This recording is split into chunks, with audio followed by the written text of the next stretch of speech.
J'ai été à la pêche la première fois avec mon père. Je pense que je devrais avoir, alors c'était cyclone David, alors 79.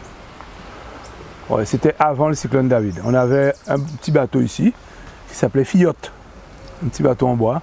Et mon père allait lever les nasses. Et en fin de compte, sous la tutelle de mon père, les seuls moments de plaisir qu'on avait, c'était aller faire un tour à la pêche le dimanche après la messe. Voilà. Et je me souviens de ça, on allait traîner les petits maquereaux tout près. Et après, vers les 11h30, on rentrait et on faisait griller ces poissons pour manger le dimanche midi. Et c'est là que m'est venue cette passion de la pêche. Voilà. J'allais à l'école, je mettais mon sac, je cachais mon sac dans les roches et je partais en mer avec les pêcheurs. La pêche pour moi, bon, je pense, hein, pour moi, c'est, comme je t'ai dit, c'est un truc de passion. Quand j'ai commencé à vraiment rentrer dans la pêche, j'ai voulu tout savoir. Tout, je veux, comment on fait ci, comment on fait ça. Et j'allais en mer avec un vieux pêcheur qui s'appelait M. Gass. On partait de Baïf à 3h du matin, avec un 6 chevaux pour aller sur le sec de Pointe-Noire. Pour moi, c'était une expédition. Alors, quand on partait à 3h, ça veut dire que je ne dormais même pas, parce que j'étais tellement excité de partir très tôt le matin, je n'arrivais pas à dormir. Et j'avais quel âge? 13 ans, 12-13 ans. Et M. Gass, c'est lui qui m'expliquait, il y avait une espèce de... il n'y a rien à la mer, il n'y a rien. Il m'a dit, regarde là, tu vois là, ces 3 étoiles là, ça, eh bien quand tu prends, tu mets sur l'étoile du milieu, tu coupes le sec en deux, ça veut dire que tu es obligé de passer sur le sec.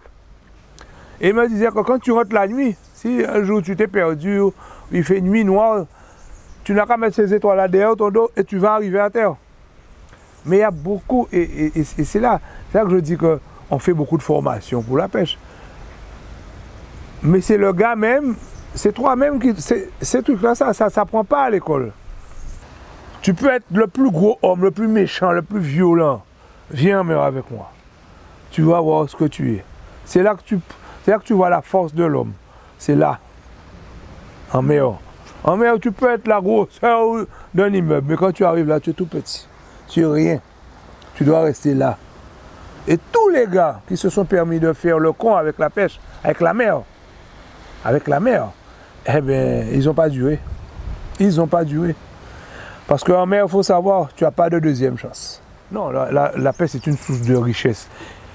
Pourquoi? Parce que, un exemple simple, un marin pêcheur fait vivre la station-service, il fait vivre le magasin de pêche, il fait vivre le constructeur du bateau qui a fait son bateau, il fait vivre celui où tu as acheté les moteurs, il fait vivre la marchande ou le mareyeur qui va lui prendre son poisson.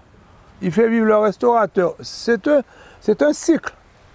Alors, sans ça, si on enlève ça, si la pêche meurt en Guadeloupe, la Guadeloupe va couler. La Guadeloupe va couler. Parce qu'on ne peut pas vivre sans poisson frais, on ne peut pas vivre sans ça. Moi, personnellement, je ne peux pas vivre si je ne mange pas du poisson 4 fois par semaine, je ne peux pas vivre. L'essence, c'est 30 voire 40% des dépenses d'un marin-pêcheur. Une sortie en mer, c'est toujours entre 350 et 450 € de carburant. Bon, la chlordécone ne nous a pas vraiment impacté sur Baïf. Je m'explique et je vais dire pourquoi. Nous, les pêcheurs de Baïf, nous on pêche généralement sur la pêche au DCP. C'est le pélagique. Et le pélagique, c'est les poissons de haute mer, ce n'est pas les poissons qui viennent près de la côte. Parce que nos DCP, il faut savoir que nos DCP, les premiers, sont posés à 4000 nautiques, voire à peu près 7-8 km de la côte. Là où ça impacte un peu, c'est la pêche au casier. Et même sur ce plan, moi je parle toujours de mon petit pueblo Baïf et on va dire Côte-sous-le-Vent, comme on a une morphologie marine qui descend comme la montagne. Ça veut dire qu'à 100 mètres de la côte, tu as déjà 150 mètres de profondeur. Avec mes 3 fils, nous sommes 4 complices. Dans tout, dans la pêche, dans la vie commune, puisque moi, pour moi, la famille, c'est ça, c'est la complicité. Alors, je n'ai pas eu à me forcer pour qu'ils viennent en mer. Hein. Ils ont décidé, eux tout seuls, de venir en mer. Moi, j'ai dit, vous faites ce que vous voulez. Le métier, c'est ça, ils aiment pêcher.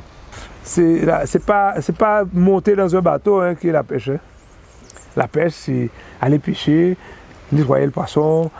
C'est tout, la pêche c'est un tout. Hein. C'est sérieux. Hein.